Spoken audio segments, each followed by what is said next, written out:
Yes, sir. Namaste, sir. Namaste. Shall we start? Yes, sir. We can start. Namaste, madam. Namaste, sir. Namaste.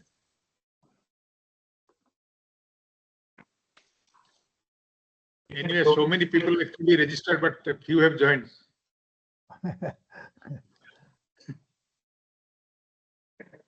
That happens. Anyway, we'll now start in time and possibly people will be joining. Okay. Very hearty welcome to the 65th Distinguished Lecture Series being jointly organized by INA Bhubaneswar chapter. Then, of course, SOA University, IIT Bhubaneswar, IMMT Bhubaneswar, NISER Bhubaneswar, and above all, the IEEE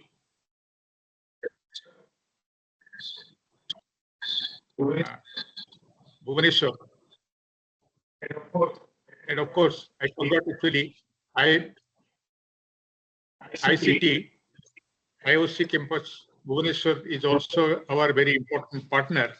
With all their support, this lecture series is going on, and today is the 65th lecture. Now, I'm happy to say that this lecture will be delivered by Professor Sunanda Dasgupta of Department of Chemical Engineering, Indian Institute of Technology, Kharagpur. He has been my colleague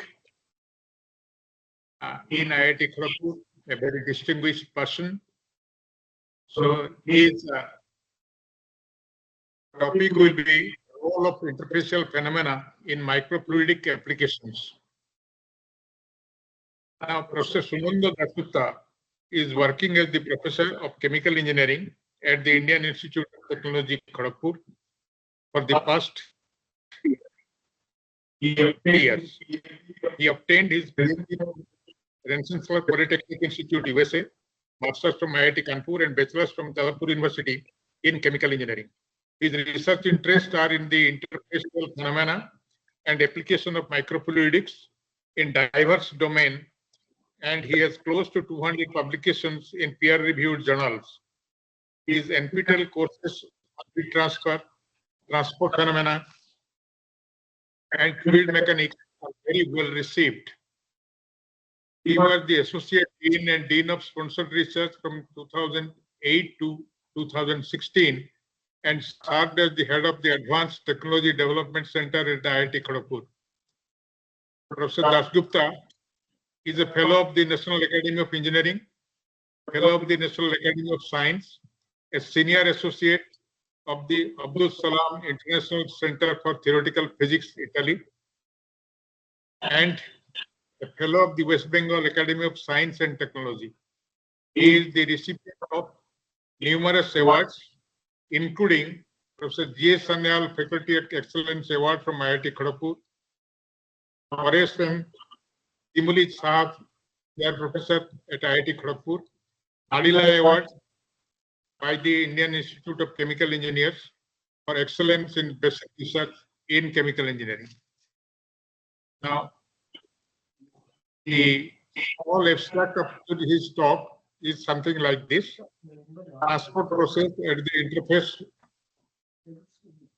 provide insight into the number of diverse processes at the micro scale wherein the surface and intermolecular forces play pivotal roles. The applications are diverse in number of small scale systems and range from droplet and digital microfluids, bio microfluidics, and disease detection, crack formation, and energy storage devices, to name a few. Starting with an overview, he will explain the physics of some of these processes, namely crack formation during drying of colloidal system, dried blood droplets, morphology-based detection, of thalassemia, dendrite formation during charging of battery, and application of paper-based microfluidics for blood plasma separation, the interplay of the forces at the interface that govern the performance of these exciting and domain will be discussed in this particular lecture. Now, of course, we have got many partner institutions. I do not know actually if any of their people are present here. Professor Sharma, is anybody present? Okay, maybe they will be joining. Now, with this actually brief introduction, I will now request Professor Sunanda Dasgupta to make his presentations. Professor Dasgupta, please. Thank you, Professor Acharya. It's always nice to see you and everyone else. And when you spoke to me about a month back, delivering this lecture, I felt really honored. And how can I say no to you? I mean, you were my director for quite some time. I had the opportunity to work with you, and it will always be a pleasure.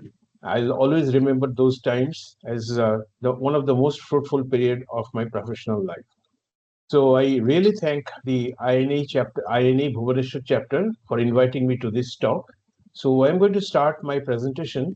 And in this presentation, I'm simply going to give you an overview of the different areas in which I have worked on. In fact, my students have worked on. I'll not, I have it's a broad area with applications in many exciting applications and upcoming applications. So I'll just try to give you a glimpse of those applications and the science behind them. So let me first, I hope my presentation is visible to you. Yes, yes. Okay. Okay. Visible. Let me go to the full screen mode.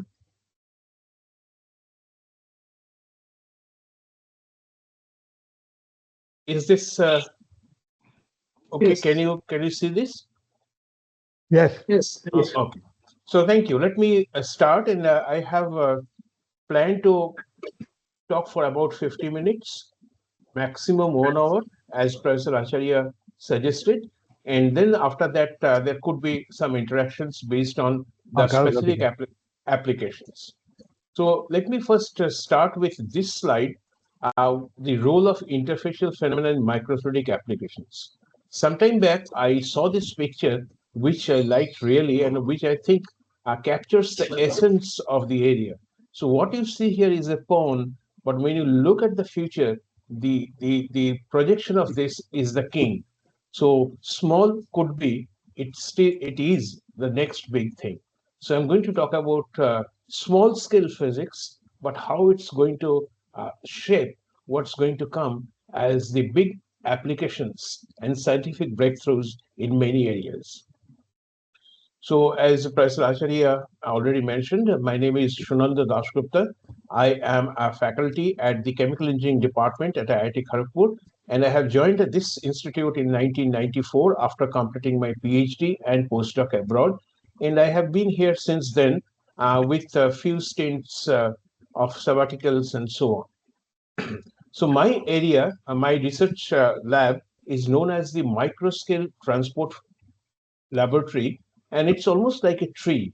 And as the tree has many branches, so my research over the years has encompassed the following areas.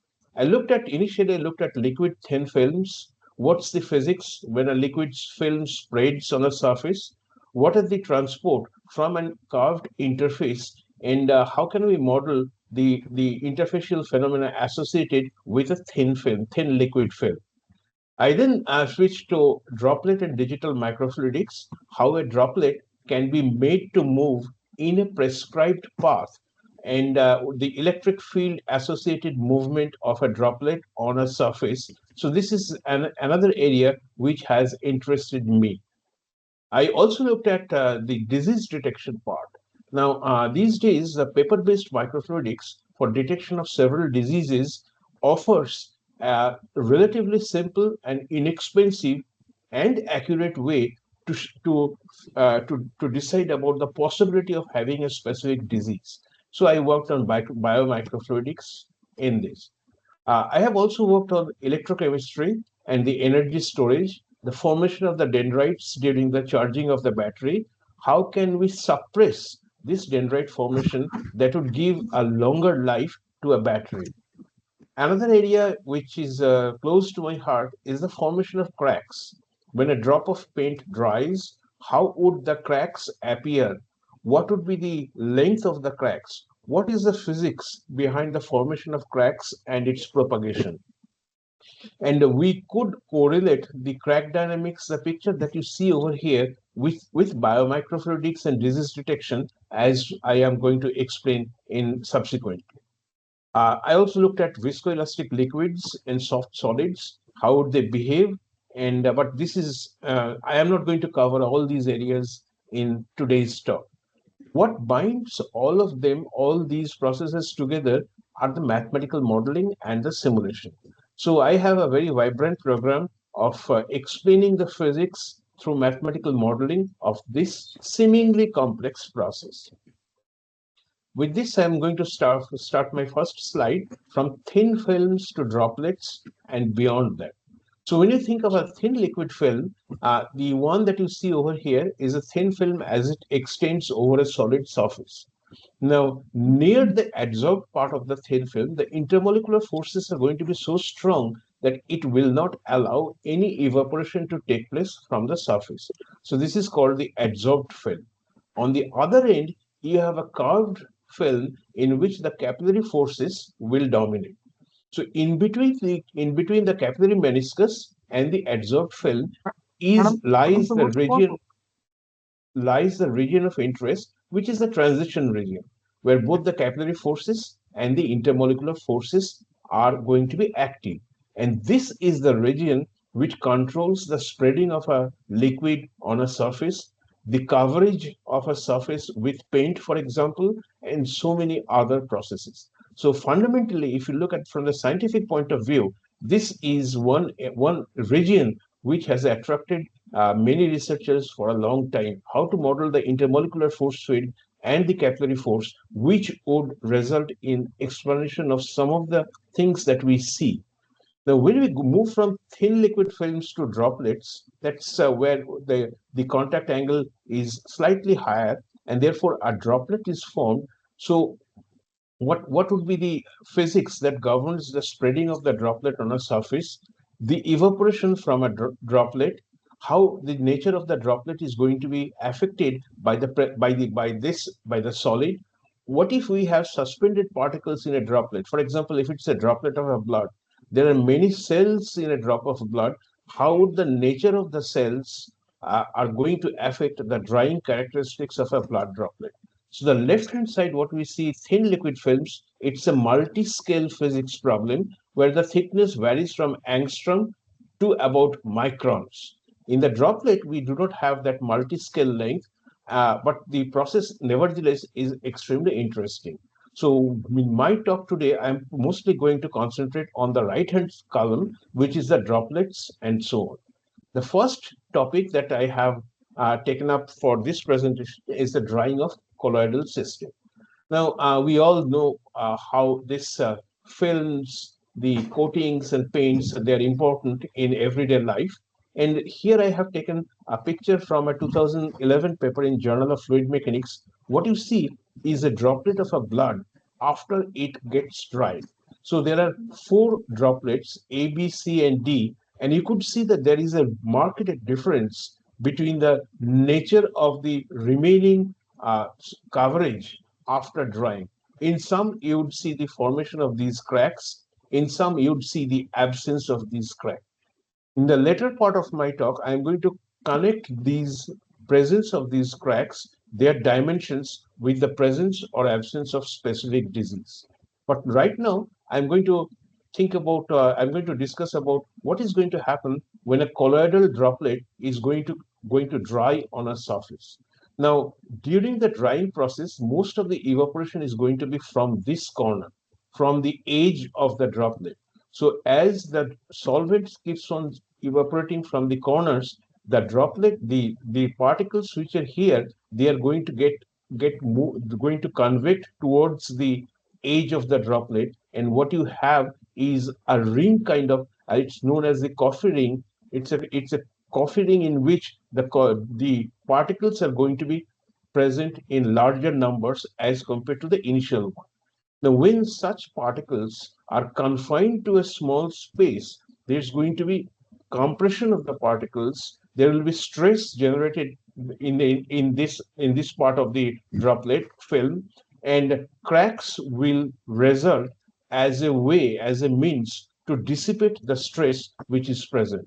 So when we see cracks on a paint surface, it's because of the extreme stresses which are going to generate during the drying process.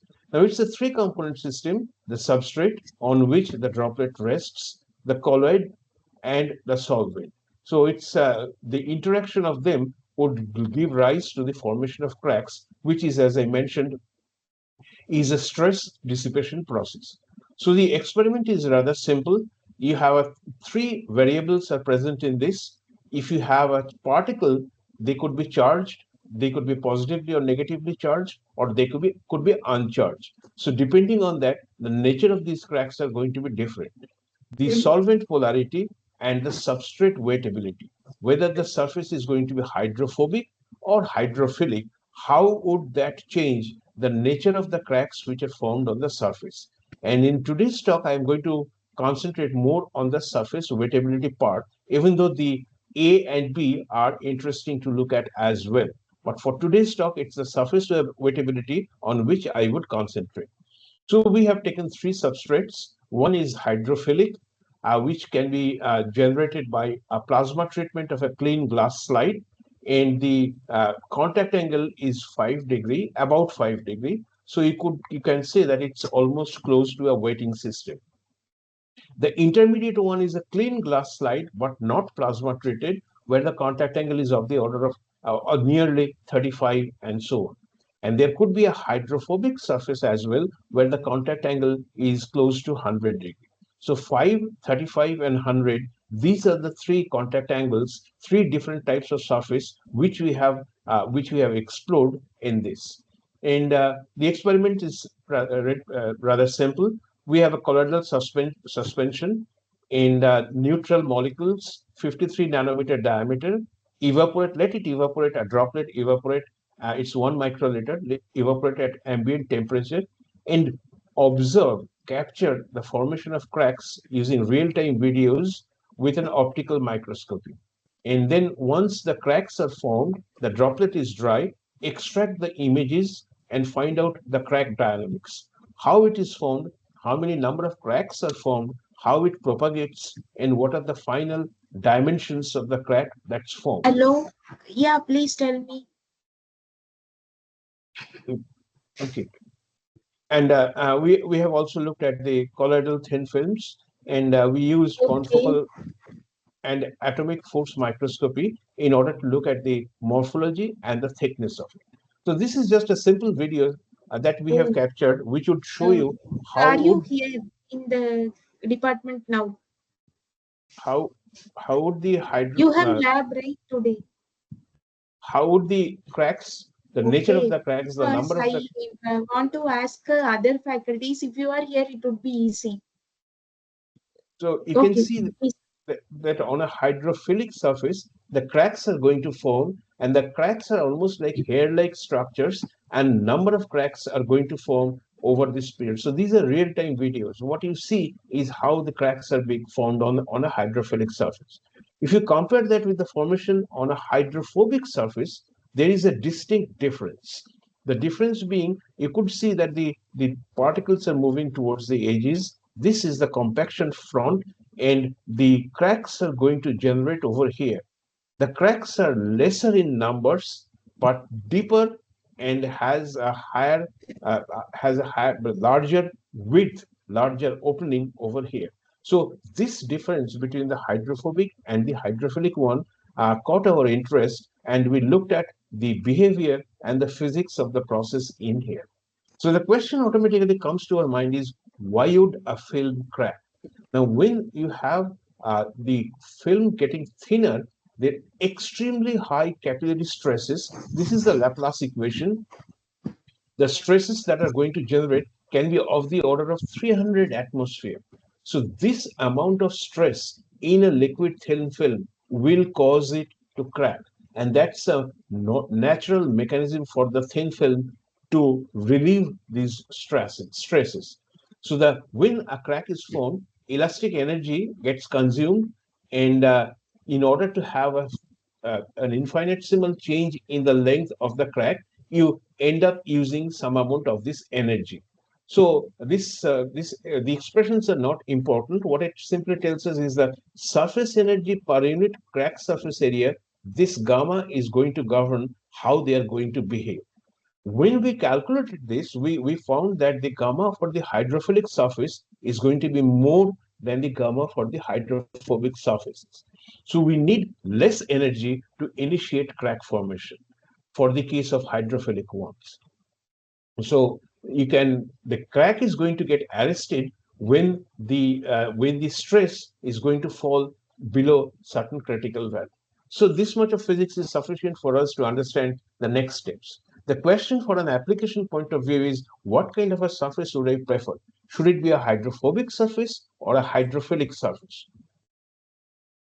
Now, when you look at the cracks, these are confocal images of the cracks. The hydrophobic ones are characterized by trench shapes, where in the hydrophilic you have a number of hair-like structures. So when you put that into equations and you calculate the number of cracks, you can clearly see the number of cracks on a hydrophilic surface is going to be many more than the number of cracks on a hydrophobic surface.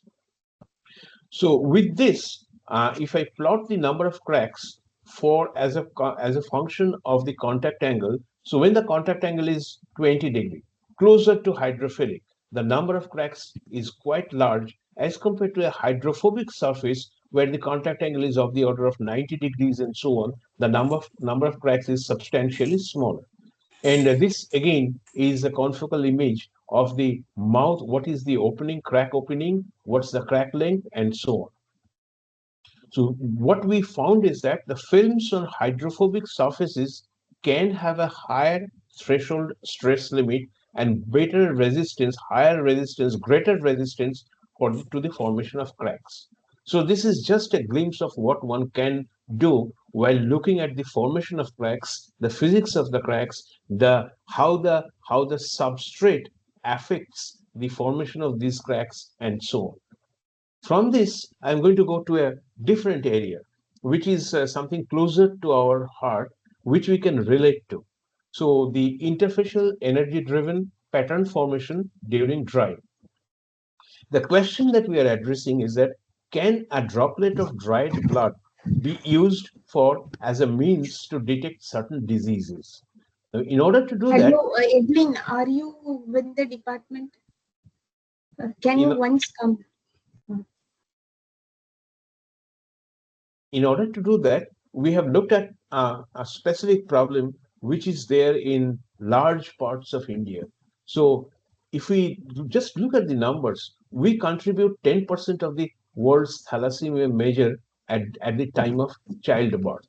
And the current detection technique using HPLC and so on, it requires very high-end infrastructure, trained personnel, and it's quite time-consuming. So we would like to see, we have seen that the erythrocytes or the red blood cells, they are completely different between someone who is a carrier of thalassemia and someone who is not. So the associated problem in a country like us is we do not have any rapid and on-field carrier detection method. So our next emphasis was on detecting the carrier or demarcating between the carrier person and a healthy person. Send one email to department, one certificate. That alone can you collect it? Madam, may I request you to mute yourself, please?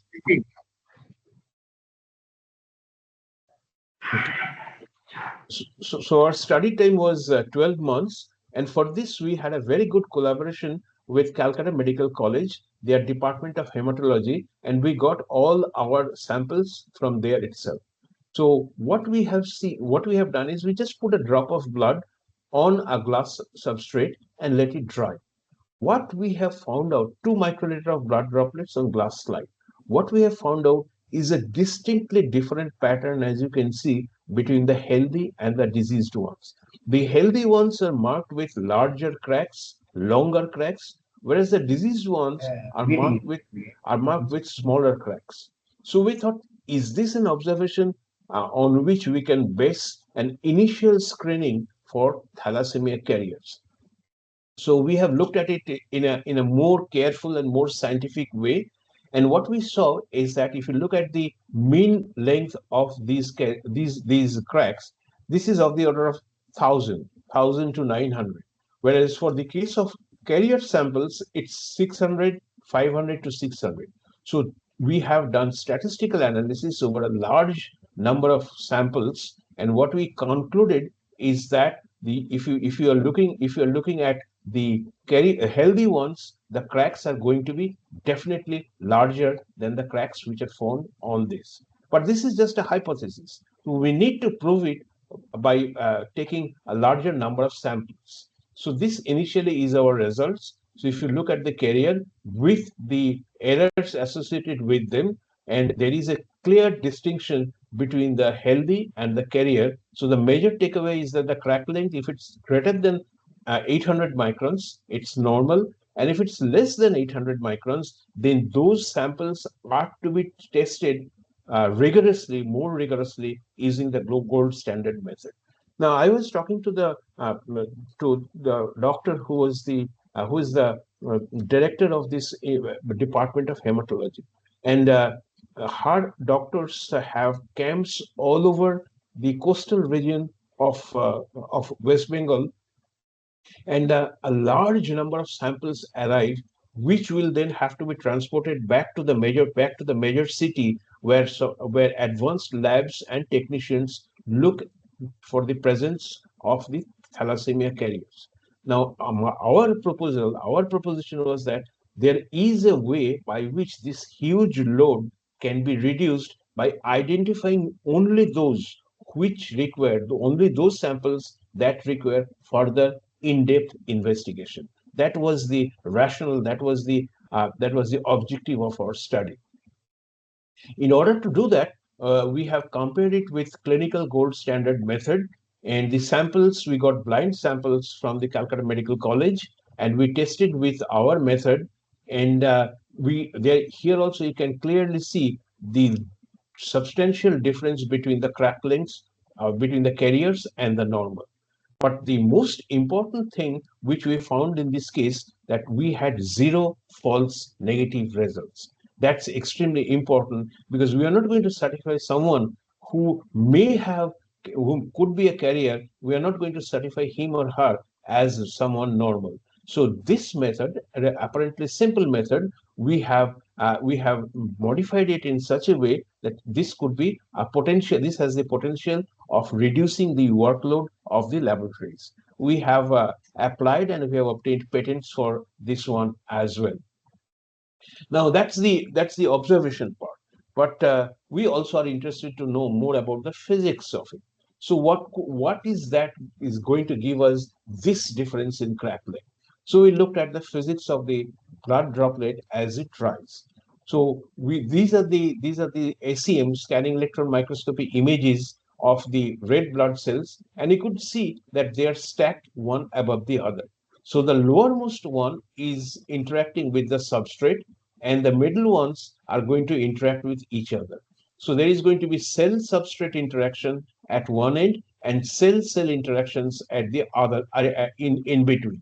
So we looked at the role of interfacial energies and what's the cell surface interaction. So we have taken the complicated, it looks complicated, but it's conceptually it's very simple. This is the intermolecular attractive force, the van der Waals attractive forces. So between the carrier and the substrate, and carrier and carrier. What we found out is something very interesting, that the interaction energy is between the carrier is always going to be lower than the interaction energy for the healthy over a large distance, over a distance which you normally be associated when the blood droplet dries on a substrate.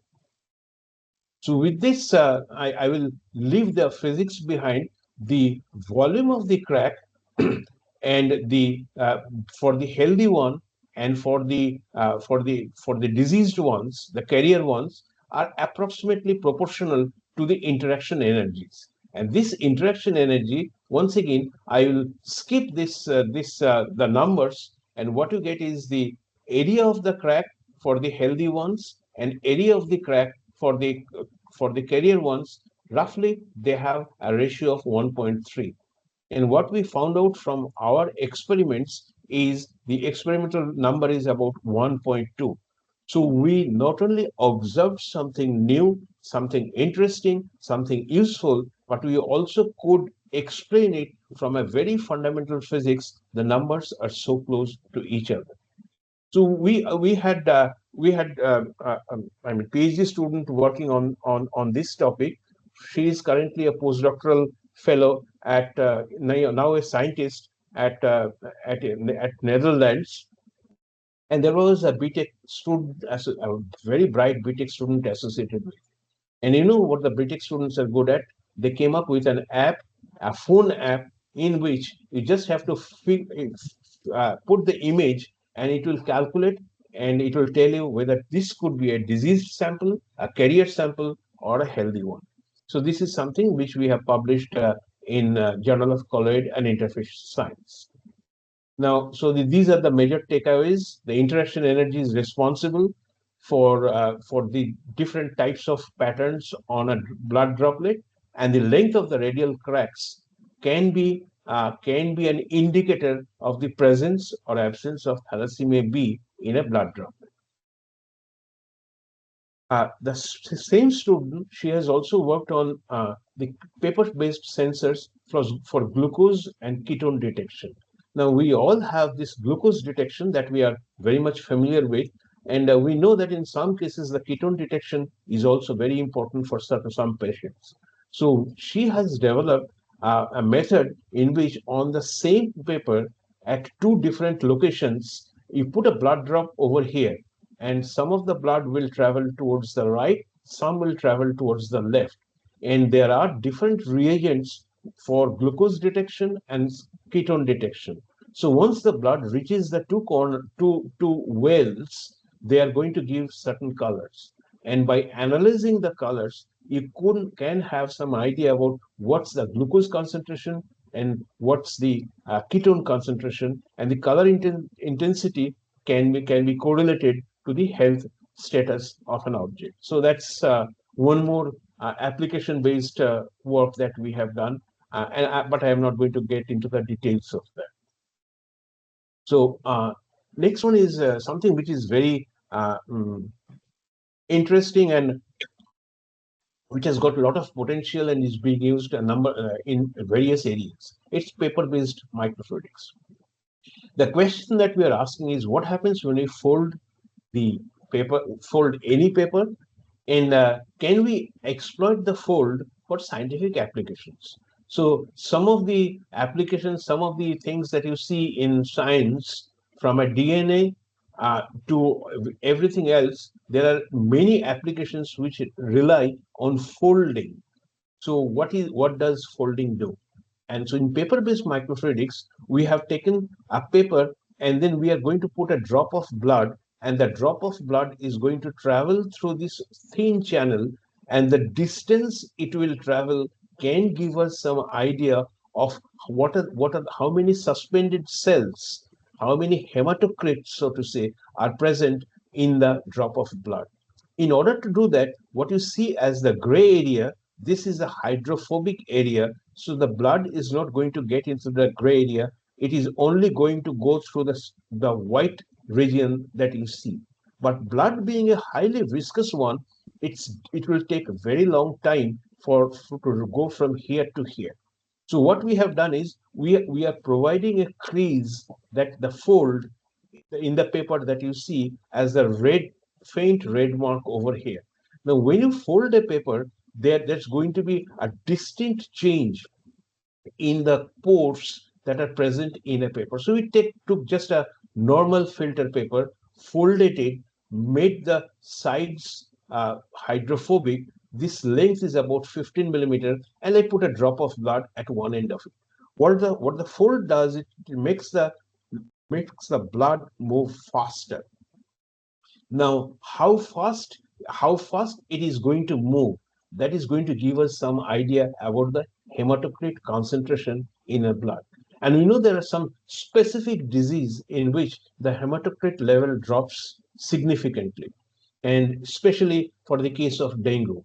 So what we did is that with a 10% RBC content to 50% RBC content, this is the well where we have put the blood droplet, and we are going to measure how far it has traveled. And if you look at this, the 10% one has moved to this point, whereas the 50% one barely moved. So the presence of the hematocrit, the extent of the hematocrit, is going to give us an idea, an initial estimate of whether or not this is a case of reduced hematocrit concentration, which would require further testing. So we have done, again, we took the sample from Calcutta Medical College, and we have measured what's the distance that it has traveled, and then correlated it with the hematocrit range with blind samples. So this is the spread that you could see, where we more or less correctly predicted the presence of hematocrit, and it's an indicator of the possible presence of dengue in the patient. Another application of paper-based microfluidics. The next one is detection of zinc. Now, why is detection of zinc important? Zinc is one of the biomarkers in something that many of us are experiencing among the students, among small children, and so on. It's this ADHD. So for this ADHD, the zinc concentration is extremely important. So the lack of zinc and the associated problems are quite well documented, and it's significant in the case of for our country. So what we did is we just took an A4 sheet, printed wells on it, then we have then we have heated it for some time, such that the ink that you see diffuses into the paper. So once that does, these are going to make hydrophobic barrier wells. So if you put a drop of blood or plasma over here, it has nowhere to go. So these are going to act as sites for the detection of zinc using a colorimetric method. So the printed device, you put some buffer in there, and you're going to put the analyte, and there would be a color, the pink color that you see, and the intensity of this color is correlated to the presence or absence or to the extent of zinc which is present in this.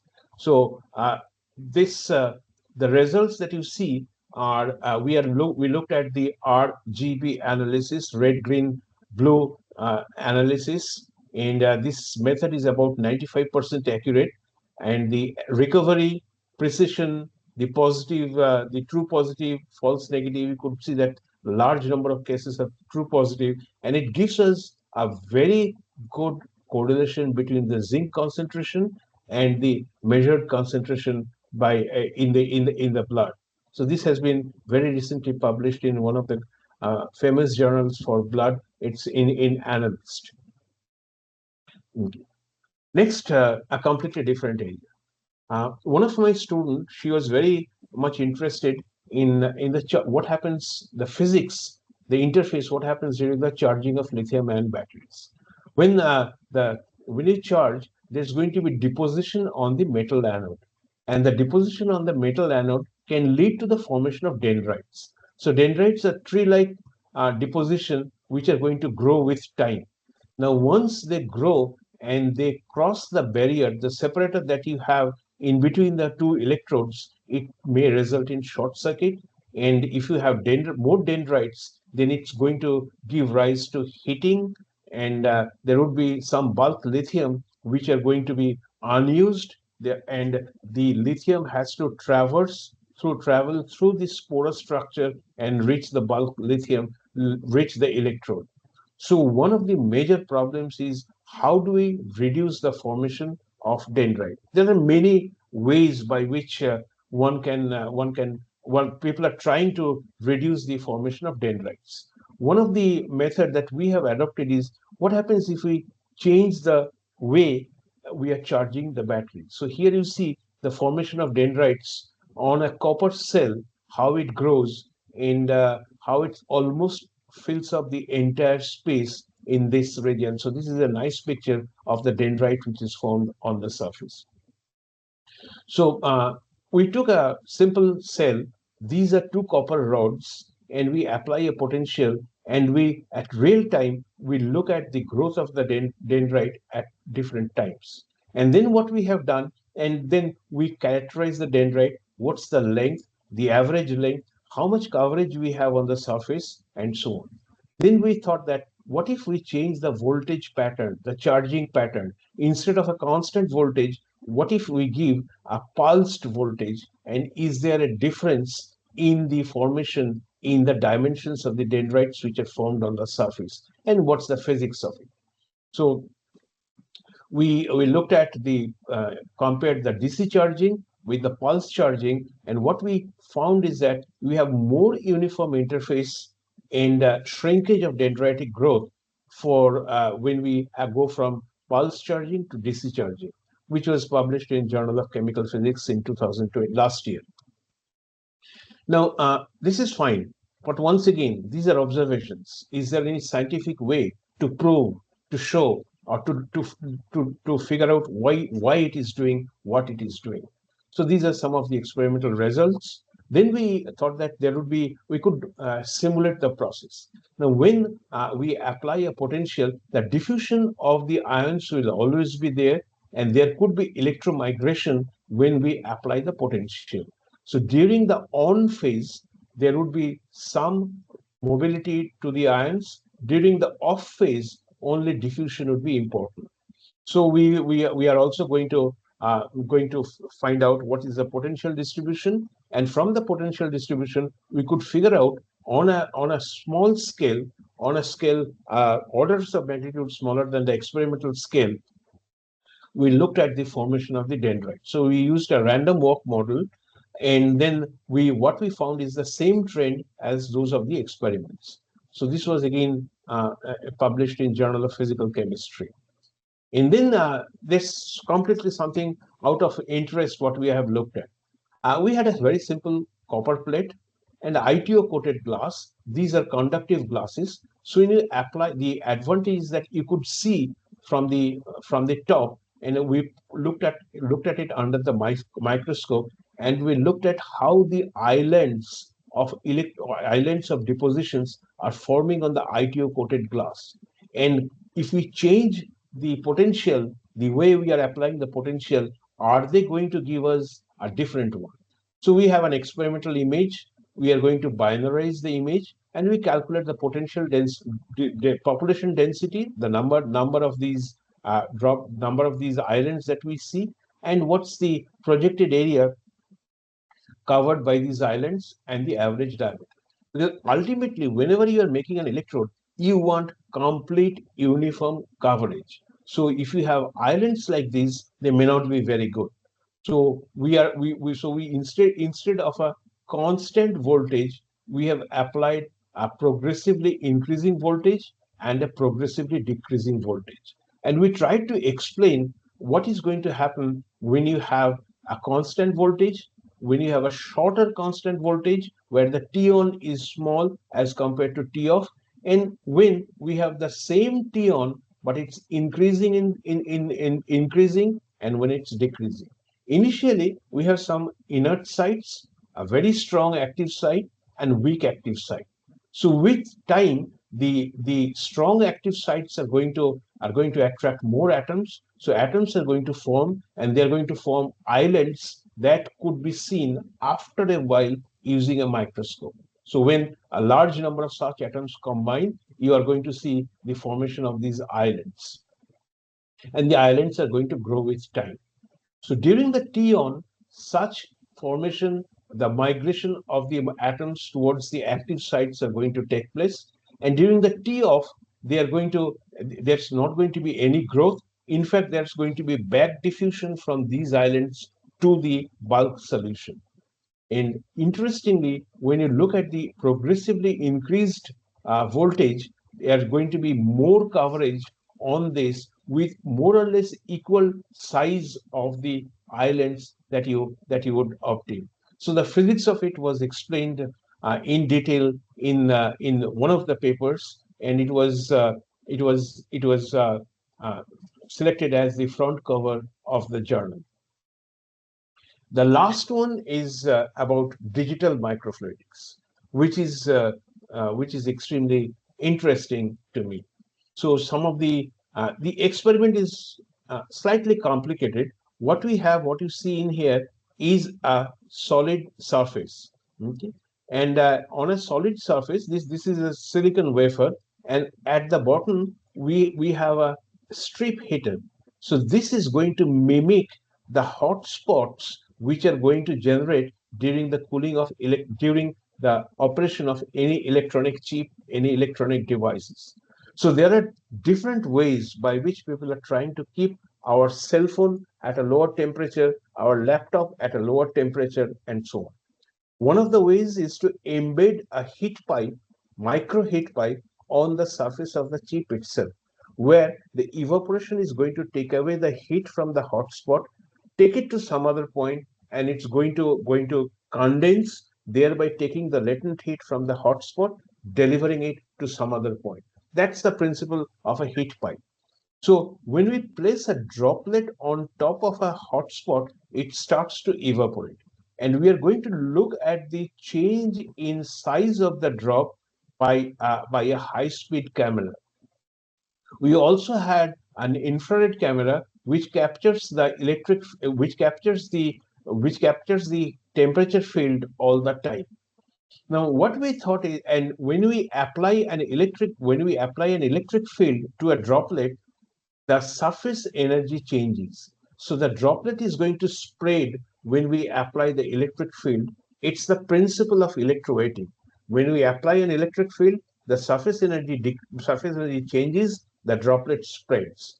When you switch off the electric field, it's going to contract and the droplet regains its original shape. That is what electrowetting is all about. Now, if you can do it asymmetrically, then one side of the droplet is exposed to electric field, so the contact angle over there reduces, it spreads in that direction. The other end is going to be pinned to the surface. This asymmetrical application of electric field is the method by which you can move a droplet from one point to the other, which is the principle of digital microfluidics. A drop is made to move in a prescribed path by alternatingly switching on the electrode in front of the traveling droplet. So always the droplet will move from one electrode to the next electrode and so on, and it is going to move in a specific path. That's the principle on which the lab on a chip works. So you have a droplet of a blood, you can split the droplet by again applying an asymmetric electric field. So from one drop, you are going to get two drops, and the two drops are going to travel in different paths where they are going to meet two different reagents, giving you signal. It could be an electric signal based on the component which you are trying to detect. So from a one drop of blood, you can have multiple tests which can be done on one chip, on one integrated chip, giving you the advantage of less time, less chemical consumption, less reagent consumption, and small amount of blood requirement, and very little waste material generated out of the process. So that's what lab on a chip is all about. But we are not looking at lab on a chip over here. We are trying to see how we can enhance the potential of a drop on a hot surface and thereby increasing the amount of heat transfer. One of the problems of this droplet is it's static. It's only going to have evaporation from the top, but there is very little mixing very little imposed mixing in the droplet. So if we could make if we could start the droplet, remember that the droplet is only about 5 microliter in size, 5 microliter in volume. Its footprint radius is 2 millimeter. So how can I start this small droplet such that the temperature is uniform? That is something which you are looking at. So what you see on the right is a thermal image of the droplet where the uniformity of the color represents that it's at a given temperature. What we thought is that we are going to apply a pulse voltage on this. So we are going to apply certain voltage and then change the voltage and so on. So what would happen when we do that? Once again, based on the electroweting phenomenon. Now, the idea for this has come from surface waves. So when waves are formed in the ocean, then the top layer is going to have some velocity, whereas the bottom layer, which is near the floor, it doesn't sense that there is something going on at the top. But the property viscosity essentially makes the momentum travel from the top of the surface towards the bottom because of viscosity. So if we can make the droplet static droplet, which you see as the dotted line, if we can oscillate this one, then this is going to promote internal circulation inside the droplet. So this concept of the idea of oscillating droplet that we have successfully used in creating additional mixing inside the droplet by applying an electric field which is changing with time. So this is also known as the Stokes drift velocity. That is probably not very important for just looking at the application. So this is a droplet sitting on a surface, and you apply certain voltage, and it's going to behave like this. So whenever the voltage is applied, the droplet spreads, and immediately it's the potential is switched off, and the droplet goes back to its original position, to its original shape. So it starts to oscillate, and when you look at a high-speed camera, you would see that the surface waves are going to be generated at the interfaces. How can I make it oscillate at a very even higher velocity? I reduce the off time from 200 millisecond to 25 millisecond, and the droplet is going to behave like this.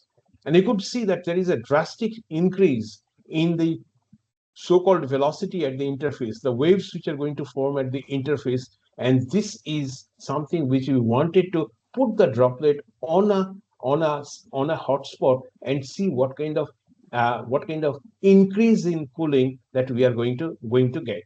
So this is an image of the droplet when we press them, and it's going to give rise a lesser temperature when the oscillation, and we could correlate the temperature as a function of the applied voltage, the off time, and so on.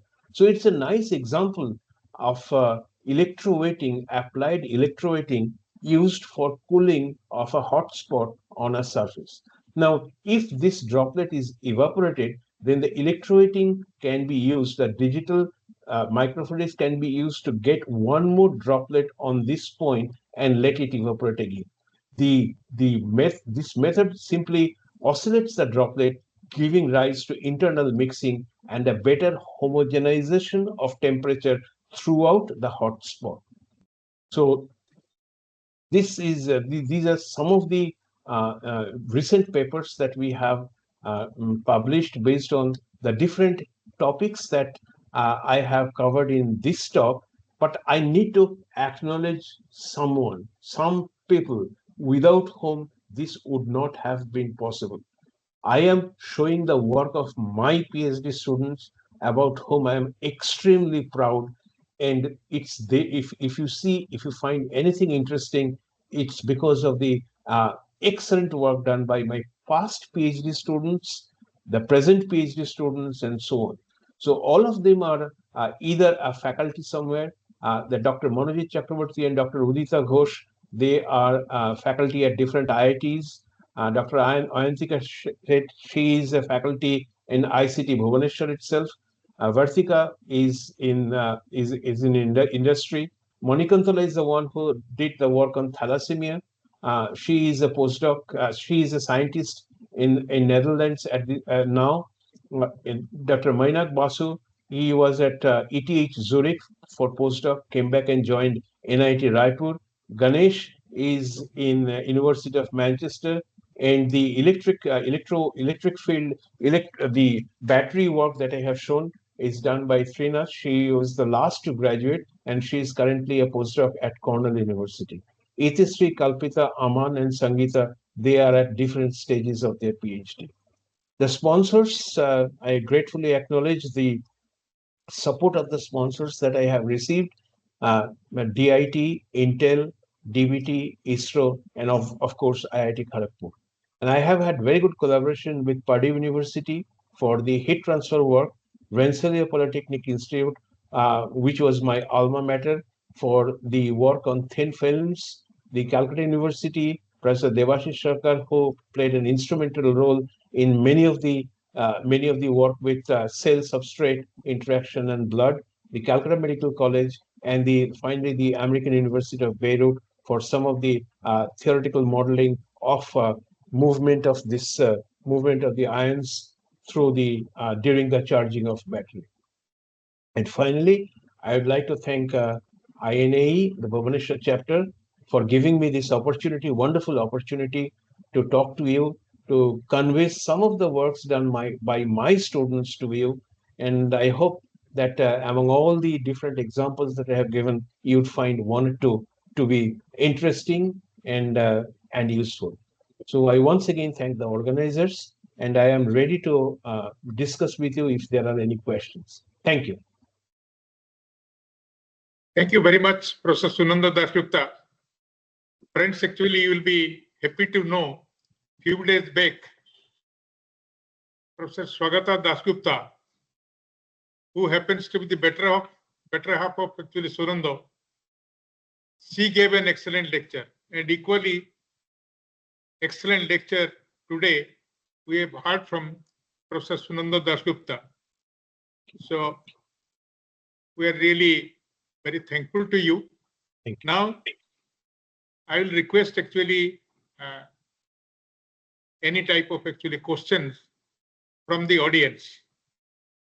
Now I understand actually Mr. Sanat Kumar is always first to ask some question, and he is going to ask.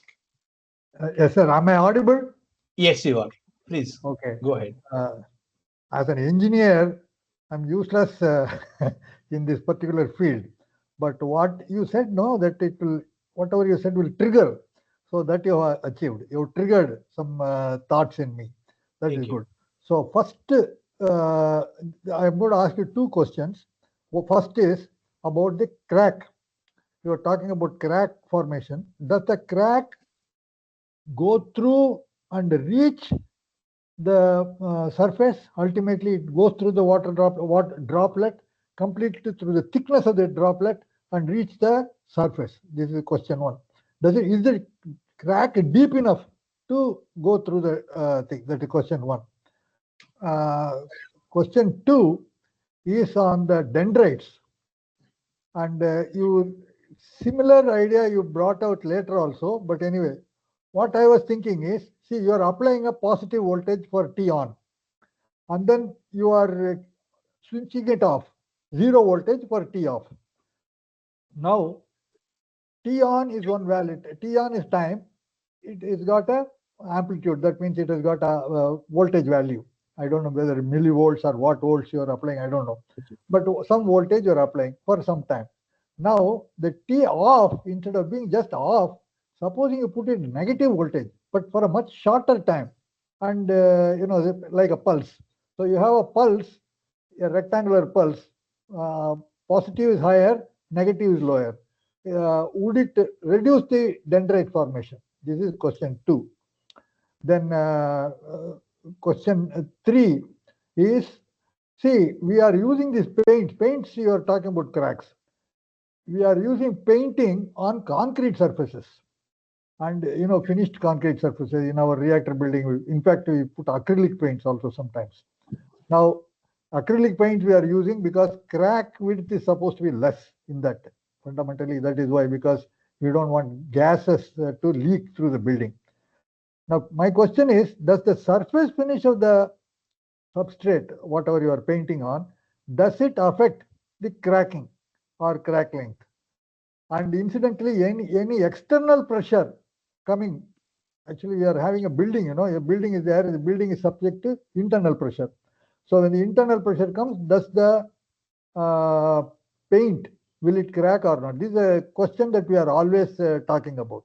So these are the three questions, sir. I hope they are relevant questions. If they are irrelevant, you may please tell that. Thank you. They are extremely relevant. I only hope that I remember all the questions that you have asked, because they are varied in different areas. So first I will talk about the depth of the crack. That was your first question. When the droplet, it's about, let's say, 5 microliter droplet, when it dries, the one that's left is less than a micron. And what we have done is we have taken not only the image of that crack, we have also used the confocal microscopy, which would give you some idea about the depth of the crack. And we have also done this laser-based optical profilometry to see what is the depth of the crack. And what we found is that the cracks go all the way up to the substrate in almost all of the cases. So the cracks are deep, but at the same time, we have to consider that the thickness itself is also very small. If you Once put it dries. Dettol on a wound, then it simply dries up. Then Yes. is there a crack formed? Or why does it do that, first of all? Does it hemoglobin or anything? I don't know what causes that thing to dry off very fast, and what will happen to the crack in that condition? See, if it is definitely going to dry, because there is going to be it has a high vapor pressure. The Dettol has alcohol, it has high vapor pressure, so it's going to dry faster as compared to a drop of water. So that's the main reason. And whether the surface, in this case you are talking about the hemoglobin, the blood, whether it affects the drying process, we looked at it based on the hydrophobic or hydrophilic nature of it. We have also looked at the situation in which there are suspended particles present in the droplet. So when you put a drop of Dettol, for example, on blood, then there's going to be some amount of particles, cells from the blood, which will come into the film, and they will also affect the formation, the crack formation process. Basically, the cracks are formed because those very thin capillaries which are initially formed, their radius of curvature is very, very small. And if the radius of curvature is very small, then the pressure that's generated is huge. That's make the film to crack. That's make the crack to propagate. So that's it is definitely a function of the surface on which you are painting, on which you are putting a drop. So I initially showed you that there are three components to this problem. One is the nature of the substrate. The second is the nature of the particles which are present in it. So today I spoke only about the nature of the surface, and the idealized three cases that we have taken are very small contact angle, nearly hydrophilic, large contact angle, nearly hydrophobic, and something in between.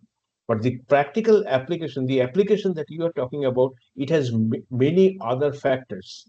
The surface itself could be rough, so which can promote the formation of the crack. So that's why we like to make it as smooth as possible, such that the crack formation is arrested. So that's the answer. I have some a parallel question to this. You never talked about a thing called surface tension. Engineers are always worried about this surface tension. What does, or is it you are using some other term for it? Surface tension. The first equation that I have shown you, where the pressure is calculated, that's essentially the Laplace equation. So the pressure generated is a function of surface tension and the radius of curvature. So that is the first equation, and I cannot talk about the cracks, I cannot talk about interfacial phenomena without mentioning surface tension. So that's always there. Okay. Second one was about dendrites. Dendrite. So okay, you said that what happens if we have instead of a constant positive voltage and then a zero voltage, if we go below, if we make a negative voltage, yes, that would definitely reduce the formation of the dendrites, which we have seen how they would behave. But the problem with that is the charging process, it goes against the charging process. If Yes. I switch off the electric field, then I'm not charging anything. I switched off the charging process.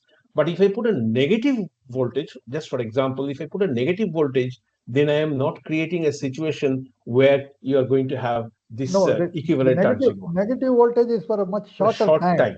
Yes. Then net positive will be there. Right. People have tried that, and they have shown that, in fact, we have done experiments where for a very short period of time, a negative voltage is applied that reduces the length of the dendrites. But we didn't want to make the charging process too complicated, so we just used on and off, which is more practical. That's what we thought at that point. But your point is very well taken, is that if we have a negative voltage, even for a shorter time, it will. But you also have to think about the electromigration time scale and the diffusion time scale. So when we switch it off, that we are relying mostly on diffusion time scale. When we are switching it on, you have the diffusion as well as the electromigration. So when you apply a negative voltage, the electromigration in the reverse direction is can create problems. And it would be very difficult for to convince a practicing battery engineer to go for a negative voltage for charging. No, the dendrites are causing so much trouble Yes. that they're short circuiting and all. Right. So this might be a worth it, I thought. Anyway, doesn't matter. Could be worth it. I was Right. just imagining what would happen. As you were talking, I was imagining. Thank you. Okay. Then the other one was about the rough surface painting. You already answered that. Thank you, sir. Thank you very much. Thank you.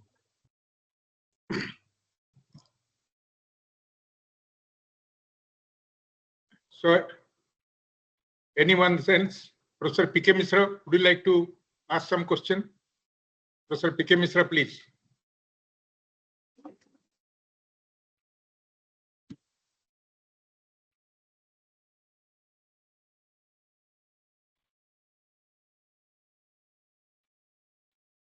Professor Pota Harnaran, I find you here. Do you have anything to ask? Professor Acharya, someone raised her hand. Pardon? Someone is willing to ask a question. She put her hand. It's actually Indumati. Okay. Professor Indumati, please. Please unmute yourself. sir. And ask. Yeah, sir, thank you so much. My name is Indumati. I'm working as an assistant professor in NET Calicut. Actually, my background is basically in bioscience and engineering. The whatever research outputs you showed, especially the detection of thalassemia and diabetic treatment diagnosis, all these are extremely very nice. I missed one point. I missed an important thing. You suggested like a paper, how we fold it. The fold will make the blood to move faster. How fast the blood moves, it determines the number of hematocrits over it. In this case, how did you make the surface hydrophobic, sir? You uttered like we have to make it hydrophobic. How? Oh, okay. All right. This is a very good question, application-based question. What you do is you just take a paper. First, you design whatever you want to transfer on the paper. Simplest possible case. You make a circle. You print out, make the outline thick. So you print on one side of the paper just a circle. Then you reverse it and print the same circle exactly as on the other side of the paper. Okay. So and then you hit the paper such that the ink on one side and the ink on the other side, they will diffuse and they will connect with each other. So what you have on the paper is now a well where you have a border of the ink, which is hydrophobic, and which goes all the way through the entire thickness of the paper. That way, you have a well which creates a region surrounded by a hydrophobic barrier. Now, if you put a drop of water or blood, it's going to stay within this, and you can make any shape, you can make a channel with two reservoirs at the two end, print it on the other side, heat it. You have to optimize the thickness of this ink one, what temperature, for how much time you're going to heat it. But at the end, if everything is fine, you have a hydrophobic barrier, a channel with hydrophobic barrier, a circle with hydrophobic barrier, multiple channels with hydrophobic barriers, and so on. Okay, sir. Thank you so much. Very interesting, sir. Thank you. Any It's a other very question? simple way. No, you got to, printing means you got to align the printer head exactly. That is not a very easy thing to do. Right. And my students have wasted countless cartridges and papers in order to perfect the technology. Yeah, I know that, yes.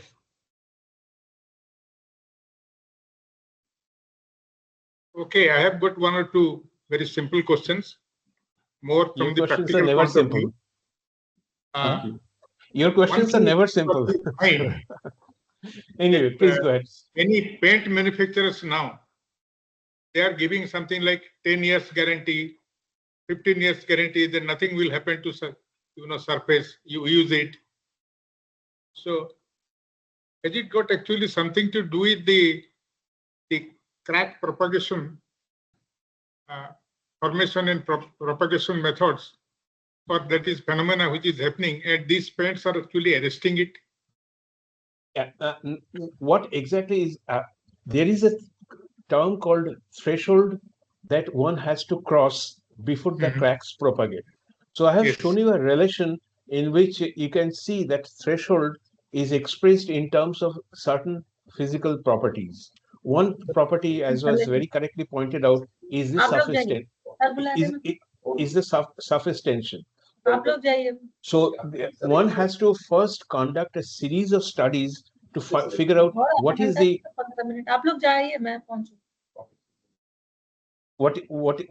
threshold for the crack to form. Now, if I can lower it by changing, and there's another thing that is very interesting, which I did not talk about.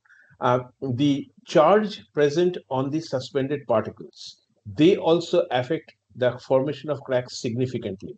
One is the substrate on which you are painting, the surface which you are painting, the nature of the surface. One is the particles, the suspended particles which are present in the paint. And the third is the nature of the solvent. So all these combinations are to be carefully managed such that the threshold is high. The threshold for crack formation is very high. And you can tweak the properties, the percentages, in order to get to that. But that's more like application. It is my questions were all related to application. Anyway, the next question actually what I have is that widely actually we use zinc coating for actually corrosion resistance of structures, including rooftops and all these things, and even pipes. So that you have the zinc detection thing that which you have developed, can it be really used to make sure actually in the coating, the cracks actually do not develop? So there is actually no penetration of water or anything of that sort, so that the corrosion takes place. Is it possible? The zinc detection method that I have used is for biological applications. There, the zinc concentration is very small, very low in millimolar quantities, and therefore it cannot directly be compared with a coating of zinc which has been purposefully put on the inside of the pipe. So, but if zinc starts leaching out of the pipe, then we can using our method, we can figure out what is the concentration in the water that we are getting. So we have an indirect way of finding out how much of zinc we are going to lose with the flowing water over a certain period of time. So the detection method that we have done is for zinc detection in biological samples, but detecting zinc in small quantities is a problem. Detecting zinc in relatively higher concentration, even using the colorimetric method, is straightforward. So it can give you an indirect measure of how much of zinc is getting leached from the surface. We haven't looked at the crack formation on a zinc coated surface or on a coated surface. We looked at the it starts as a liquid, it dries, cracks are going to form, and what causes the cracks to form, and how can we reduce it. But here we are talking about almost like a solid zinc film which has been put on the inside surface of the tube, but we can find out how much of it is getting leached. Okay. Thank you so much. Thank you. Now, do you have any other questions from anybody? Okay. If it is actually not there, we must actually thank you for your excellent lecture. And now I will request Professor Renu Sharma to propose a vote of thanks. Professor Renu Sharma, please unmute. You are mute.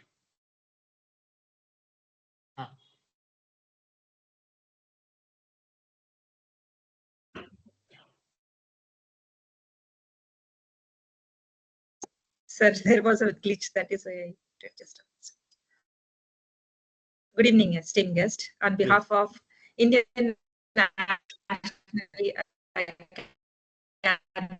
of Engineering University, CSR, MMT Bhubaneswar, IIT Bhubaneswar, IISER Bhubaneswar, ICT Bhubaneswar campus, and IEEE Bhubaneswar section.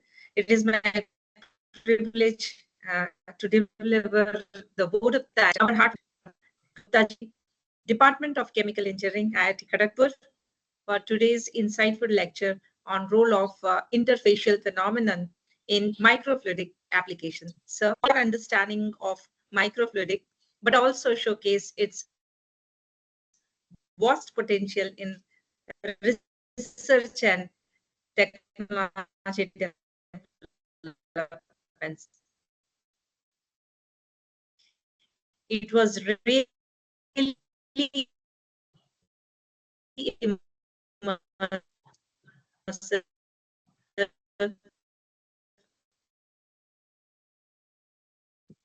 Hello. And Some problem.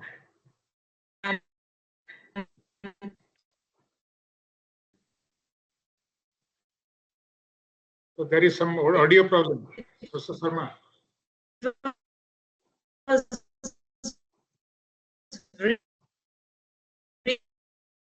really new to me. So Okay. I would also like the institute. Anyway, there is some problem, technical problems. So Professor Sunando, thank you very much again for this excellent lecture, and you are agreeing to give this distinguished lecture. I am happy to say, friends, that after Puja vacation, another actually academic luminary from the same chemical engineering department, Professor Sissendu De, he has agreed to give a distinguished lecture. We also will look forward to listening to him. I think they are all great people and doing excellent work, and they are sharing their things with us. We are actually very, very thankful to them for helping us in organizing this distinguished lecture series. Thank you very much. Thank you. And thank you so much. Thank you. Thank you, sir. Thank you, so sir. much. Thank you. Thank you. Good night. Thank